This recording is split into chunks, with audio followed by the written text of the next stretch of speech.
There goes the drinks trolley. What are we grabbing from it today, Sister Susie?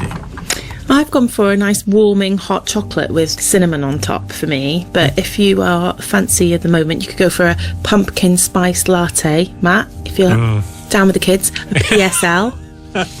PSL? Is that what they call it? Really? Mm-hmm. Really? Dear, dear. Any chance of a BL? No. What's that? Bitter lemon? Still, bitter lemon. Still no bitter lemon. No, none of them. Okay, well, today's smart speaker goes to Bill. Thank you, Bill, for sending in this confession first of the week. Don't forget the podcast available. New one landed on Friday. Father Simon and the Salvation Collective.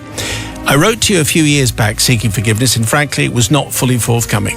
What I regarded as a perfectly handled situation drew some quite heavy flack. So, I do feel that despite this, I need to seek forgiveness for my brother and a series of events that he was involved in the mid-70s. Very sadly, he's no longer with us, having died over 20 years ago, but I do feel these events need to be aired and forgiveness granted anyway. Peter, not his real name, worked at the time for a small regional newspaper based in a picturesque town in Sussex. He sold advertising space, and this ranged from small ads to full-page ads for local firms. There had already been an incident when a whole order of T-shirts advertising the paper had to be scrapped. These T-shirts carried the name of the paper, followed by the legend, "Have it through your letterbox every morning." And it had been decided by top management that this was a little bit risque. And so they decided to get rid of all the T-shirts. They're probably worth quite a bit of money. Yes. The events I specifically seek forgiveness for on my brother's behalf involved the small ads, something my brother and his colleagues found something of a nuisance as they sought the big-time half and full-page ads. That's what they wanted. They didn't want the small fiddling ones. They wanted the great big enormous ones. The first incident had involved a complaint from a Mrs. Austin. She, as you might imagine, had been very upset to find her husband's obituary in the used car column. Either that's true or it's just a very good apocryphal story. Very good. Let's assume that that's absolutely right. Because local papers are full of this kind of stuff. Mm-hmm. Short while later, it sounds disapproving already. A short while later, things got worse. The paper carried a Lonely Hearts column.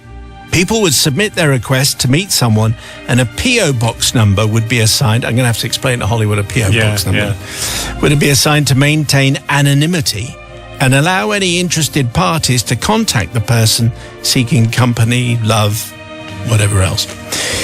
Everyone wanted someone with a good sense of humour and a non-smoker. That was standard. In what would be considered today a serious GDPR breach, the advertising team had mislaid the P.O. box number for one of the Lonely Hearts ads.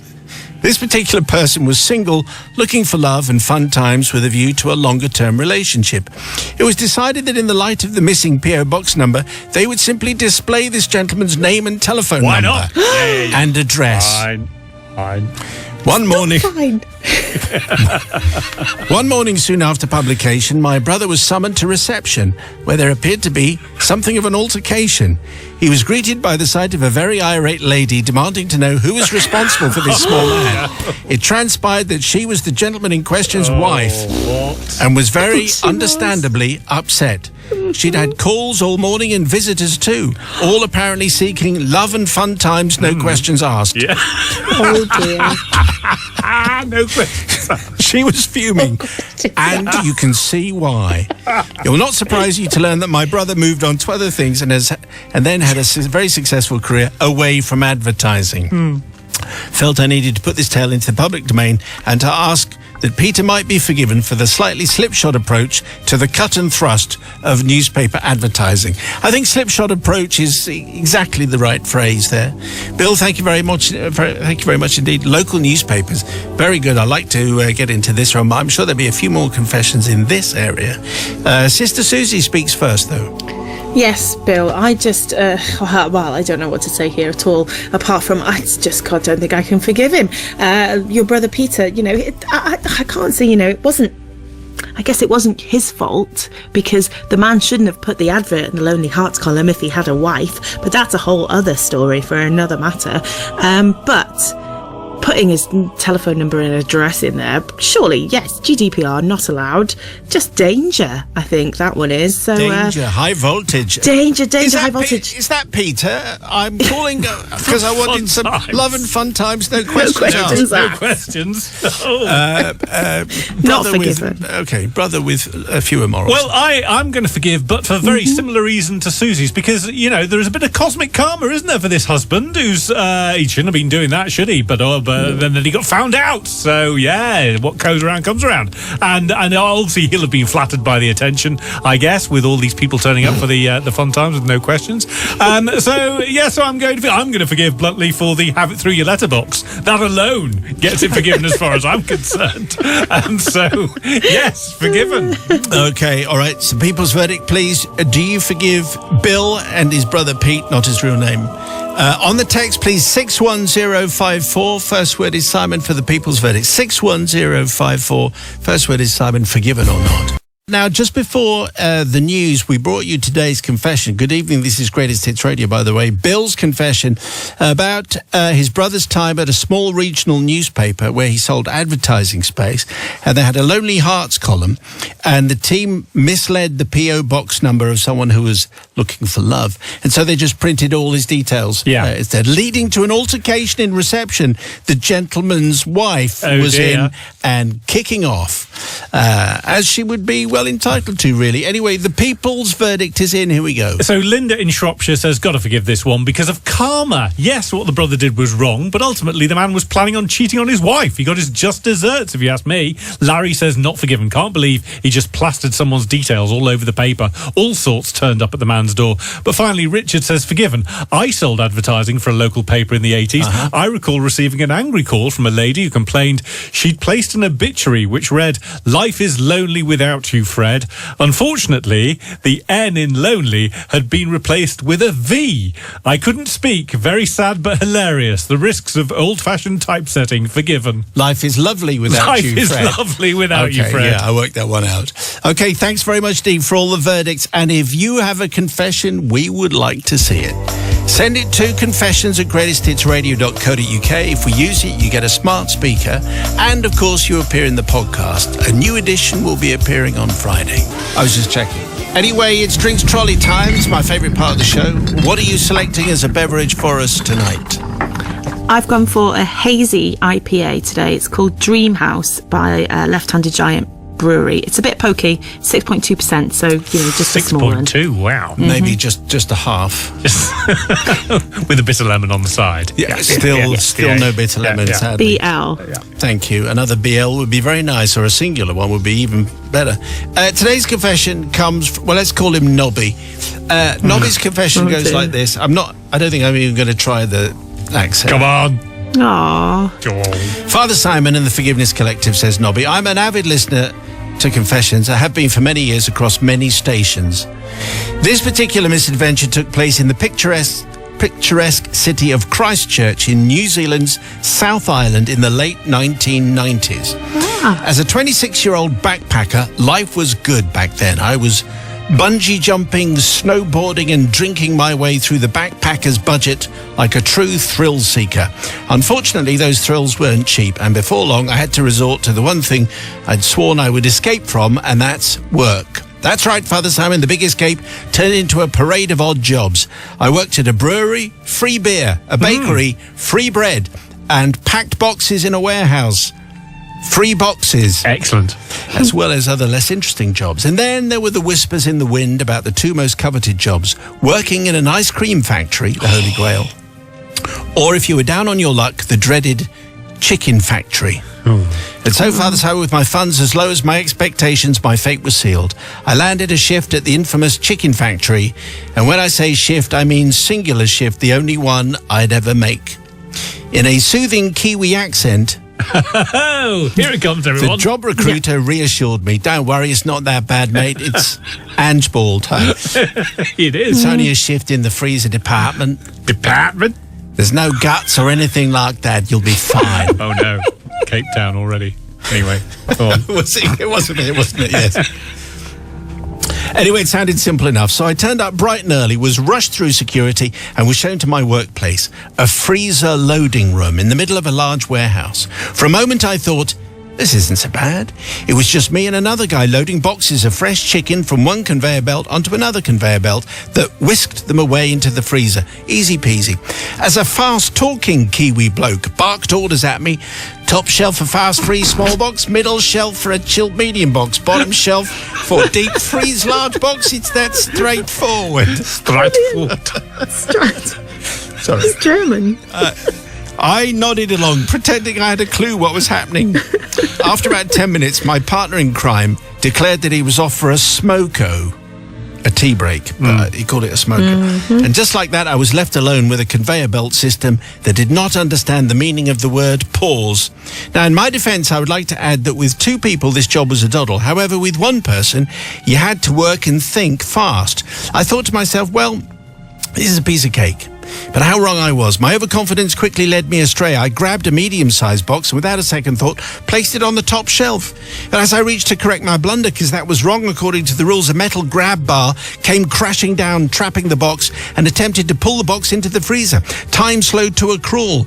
Metal screeched, gears ground, and the whole freezer mechanism ground to a halt.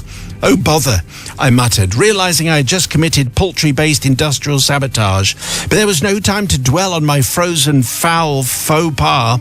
The supply conveyor... No foul, no... There's going to be that one. Yeah, let's go. The supply conveyor belt, oblivious to my panic, kept delivering more boxes of fresh chicken. More. I stacked them on the floor as quickly as I could, but there was only so much room. And soon enough, they started falling off the belt, spilling raw chicken everywhere. At this point, I was looking around, half expecting Jeremy Beadle to pop out with a camera crew. Wow. Explain that one to Holly. Yes. But no, this was my own personal chicken apocalypse.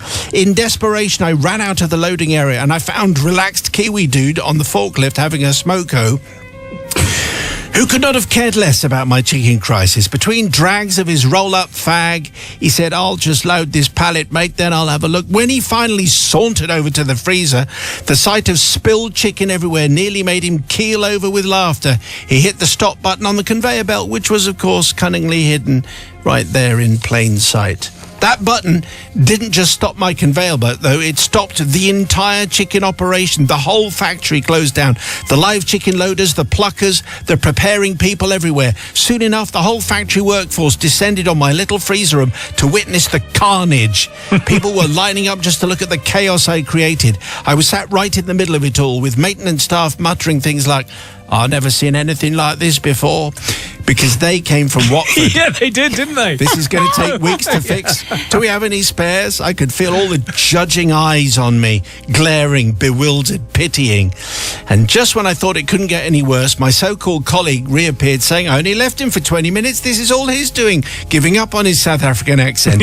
At that moment, I decided it was time for my only sensible option, a slow and discreet exit. With my head bowed, I slowly edged towards the door. Then, with the stealth of a ninja in a thermal jacket, I bolted out of there, throwing my jacket back at security as I sprinted to my car and fled the scene. A couple of hours later, the phone rang at our shared house. Reluctantly, I answered. It was the job recruiter, laughing her head off. She told me that the chicken factory explained the situation and had predictably filed a complaint about the new pommy bloke who broke their freezer.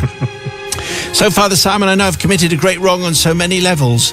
I'm not really sorry. All I need is forgiveness from the job recruiter, who no doubt had this hanging over her for a while. And as for everyone else, I'm sure they're still dining out on this tale of poultry pandemonium. I feel he likes his alliteration slightly too much. He does. I like it now. Does Nobby. But what do you make of that, Sister Susie? What do you say to Nobby Trousers? Well, Nobby, I did like his alliteration. I appreciate that very much. And you know what? It was a disaster. There's no doubt about that. However, it seemed like a very important job that they left you with, and that, maybe there should have been two people, I feel. So I feel like maybe that person that went for his smoko should have been replaced with someone covering. Just the because system. I don't think I would have been able to keep up either. So I think to start the week. I'm going to forgive Nobby. Yeah. Brother There Matthew. it is. I agree. I'm going to forgive because this conveyor belt's the thing that's at fault, isn't it? It's the system again. Basically it's got two speeds. It's got carnage and completely stopped. And it only works if you've got two people on the conveyor belt and your man had gone off for a smoko. So Nobby was left on his own on his first day. How does that work? So yes, definitely forgiven. And So the chicken apocalypse is forgiven. No harm, no foul. Okay, I thought we no harm, no foul. Okay, 61054 on the text, please. First word is Simon. Do you forgive? What is the people's verdict for Nobby? 61054. Just before the news at 6, we had a confession from Nobby, a story of chicken carnage at the chicken factory in Christchurch, New Zealand. Some people blame Nobby, some people blame the man, the system, the conveyor belt. Did he get forgiveness, yes or no? Well, we'd love to bring you the forgiveness very shortly, yes. Is it not there? Not that I can see, no. What would you conclude by the fact that there's nothing there? I would conclude that most of the nation agrees with me and Susie that he should be forgiven. Should we delay it? Should we delay Yes. it? It's obviously got lost in the system somewhat. Yes.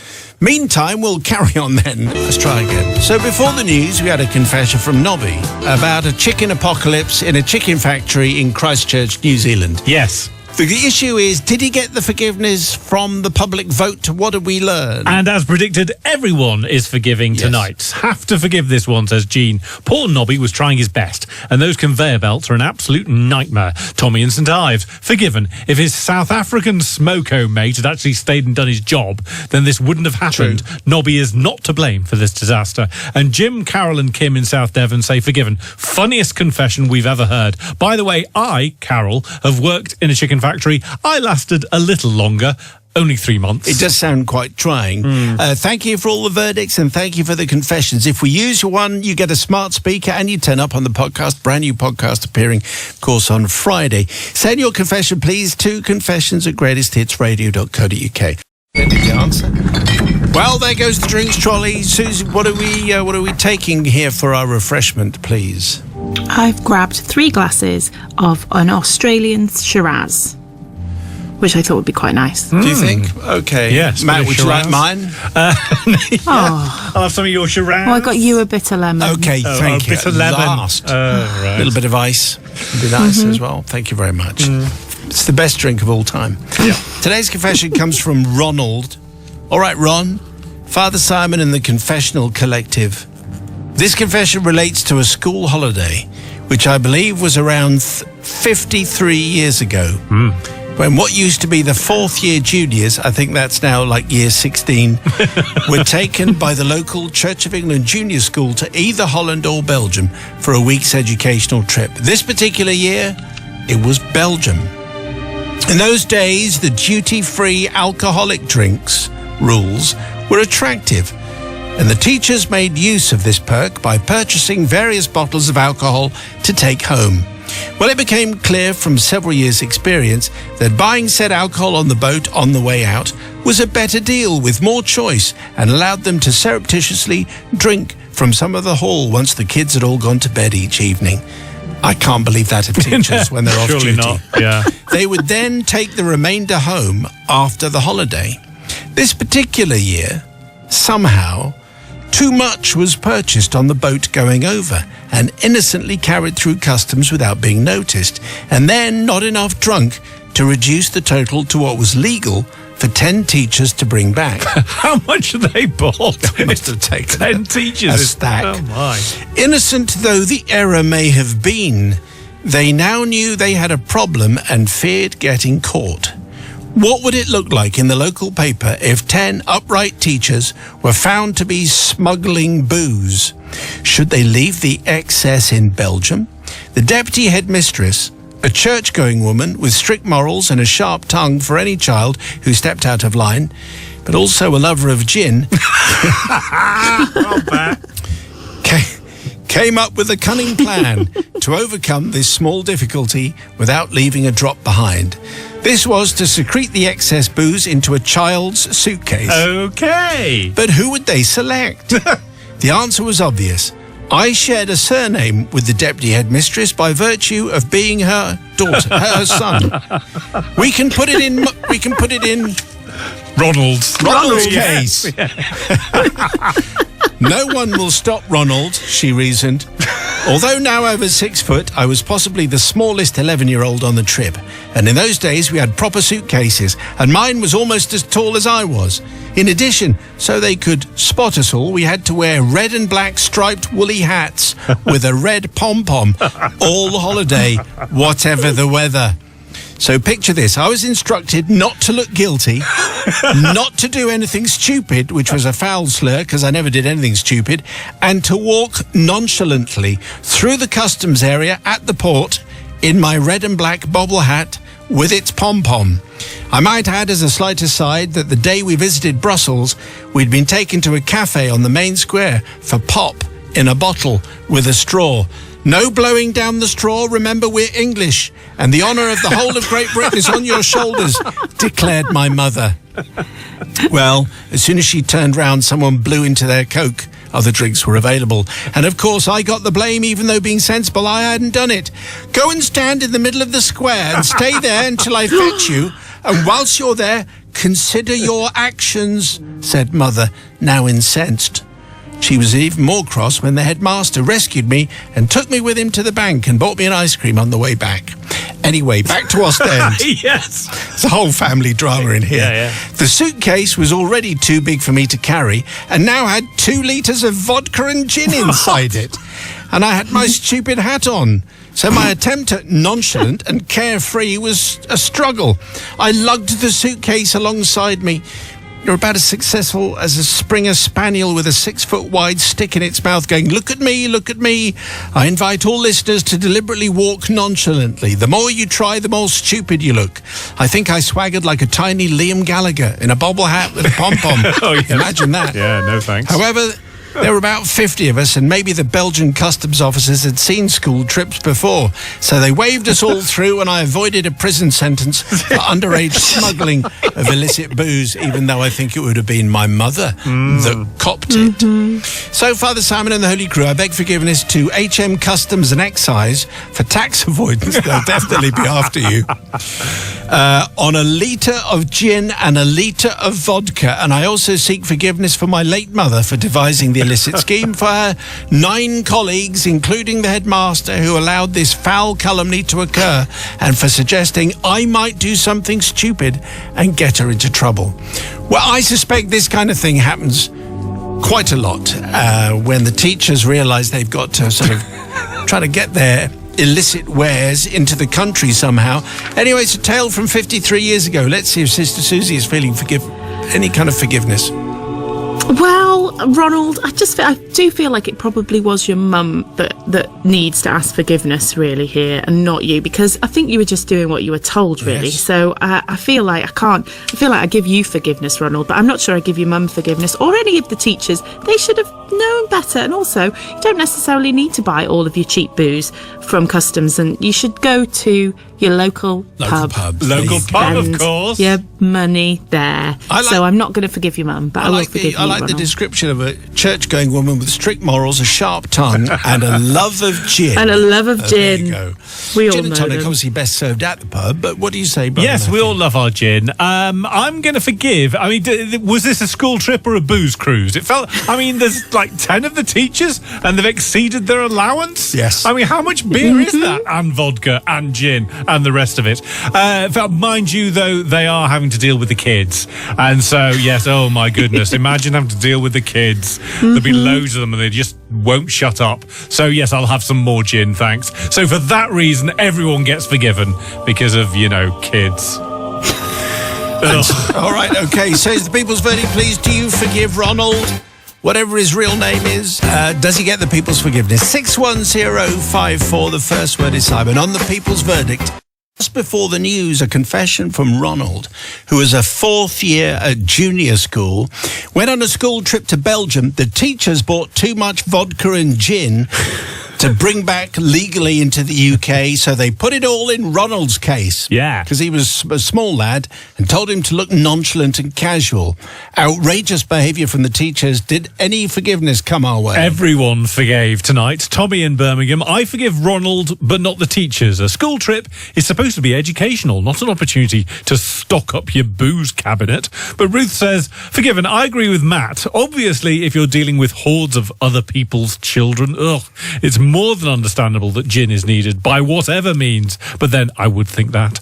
And Carrie says, I forgive because something similar happened when our scout troop went to France on a day trip 50 years ago. Our rucksacks were full of French beer for the scout leaders. Fabulous times. Well, it may well be you have a tale for us, in which case send it to confessions@greatesthitsradio.co.uk.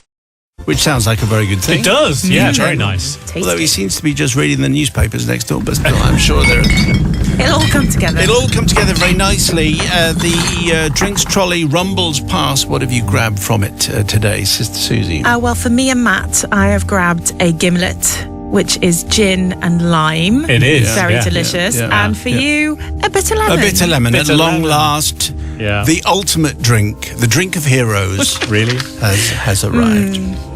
Thank you very much for your thoughtfulness. A pleasure. Today's confession comes from Mummy Sarah. Thanks, Mummy Sarah, for today's confession. Simon, Matt, Holly, Susie, and everyone else who is holy enough to be included.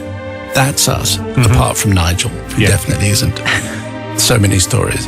I'm sending this confession on behalf of my terrible daughter, who, having discussed this incident with her today, still feels absolutely no remorse and still laughs like a drain when I remind her. Right. Oh, wow. So it serves her right, whatever's coming her way. Yeah. Thanks, Mummy Sarah. This is the problem, Father Simon, with children these days. Their moral compass, if it ever exists, is now wonky. It's been reset by wickedness and immorality. In the good old days, things like this would not have happened, and if they did, they'd have been covered up. There you go. Okay. It's a little... Wow. Little editorial there. Love it. Yep. My confession goes back a few years. It was a peaceful afternoon. My daughter uttered those classic words. Yeah, Mum, I'm hungry. Whoa. Yeah. Mum, I'm hungry. There's nothing to eat. What can I eat? I don't have cereal. Well, you know what kids are like. They can't see what's in front of them, and all the whinging, and they're in the kitchen. Anyway, I decided to put her out of her misery and go and rustle up something fantastic for lunch. However, when I arrived in the kitchen, I opened the fridge and realised that she was right. There was, in fact, nothing to eat. It seemed like a trip to the local supermarket was actually going to be on the cards. However, I'd have to confess that I do hate supermarkets. Well, it's not the supermarkets themselves, but it's the people who go shopping in yes. supermarkets. You know, the ones that walk really, really slowly and get in your way, or stop for no reason in the middle of the aisle and then block it for everybody else, and then they mutter strangely.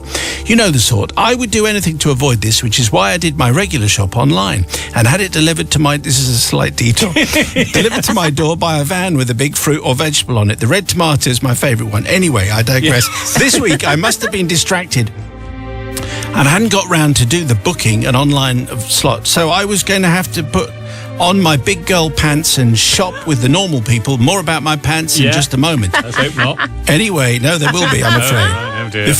Before we headed out, I decided to pay a swift visit to the toilet prior to departure. Then I wouldn't have to use the facilities in the supermarket Goodness me, the level of detail in this. and extend my visit any longer than it needed to be, because, as we all know, public toilets are terrible. Yes. Particularly the ones that, according to a chart, are inspected every hour. Ha! Who inspects them? Blind mole rats or what? Anyway, so I used my own toilet. I used my own loo. It didn't take me long, if you see what I mean.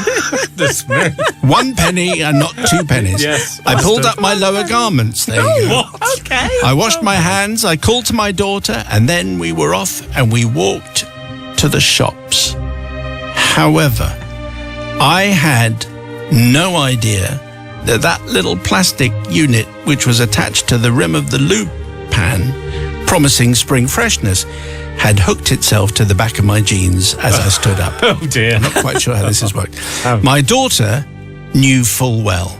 However, she didn't tell me. I then carried out a big shop while sporting a plastic toilet refreshener Oh, no. on my rear end. in full view of my fellow shoppers. It was flapping up and down, but I didn't feel it.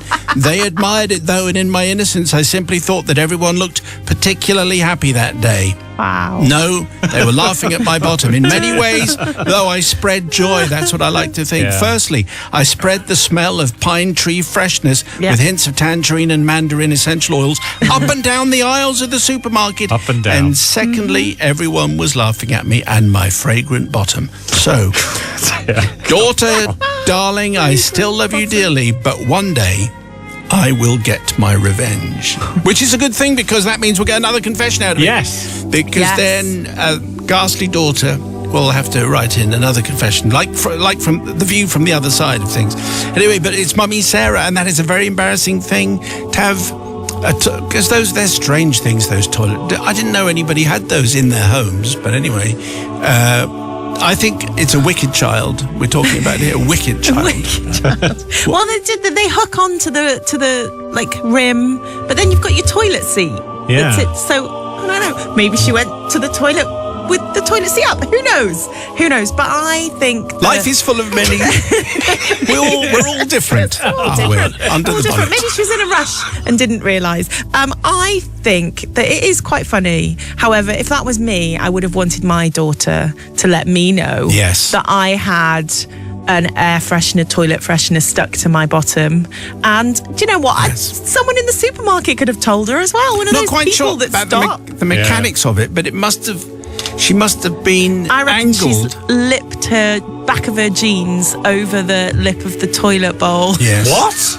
Who does that? And then, she was in over a the rush, lip of the toilet bowl. pulling them back up really quickly. We're all different. I We all am not have forgiving the daughter. lessons to learn, haven't we, about how to go to the loo? I thought women hovered. Anyway, Anyway, let's move on. So I'm going to forgive. I'm going to forgive. Because of the daughter. Why? Well, what was she doing? Should have mentioned something with the thing, and I wouldn't mention it to someone in the supermarket. But for that reason, where are we going now? Something else probably. So I'm going to forgive. Excuse me, madam, you've got an air freshener on your right buttock. Anyway, it's the people's verdict, please. Do you forgive Mummy Sarah? 61054. First word is Simon. Just before the news at 6, we had a confession from Mummy Sarah. A story about a trip to the toilet, then a trip to the supermarket. However, what she didn't realise was that the toilet air freshener had hooked onto her jeans and was flapping away on her bottom. Her daughter did know this. Did she say anything? Did she heck? As like. The people's verdict is in. Here we go. Everyone forgives tonight. Yes. Michelle in Kings Norton. Why did no one in the supermarket let her know that she had an air freshener attached to her jeans? Someone should have told her. Shona in Stirling says, I once watched a woman who thought she was a cut above everyone else walk out of the ladies' toilets in the golf club with a long piece of loo roll hanging out of her trousers. Nice. No one said anything to her either. Tommy says, forgiven. I was once at an event and a lady managed to have a reserve sign which was attached to her chair, attached to the back of her trousers. Nightmare. Very good. Thank you for all the verdicts and thank you for all the confessions, and keep them coming in. You send yours to confessions@greatesthitsradio.co.uk.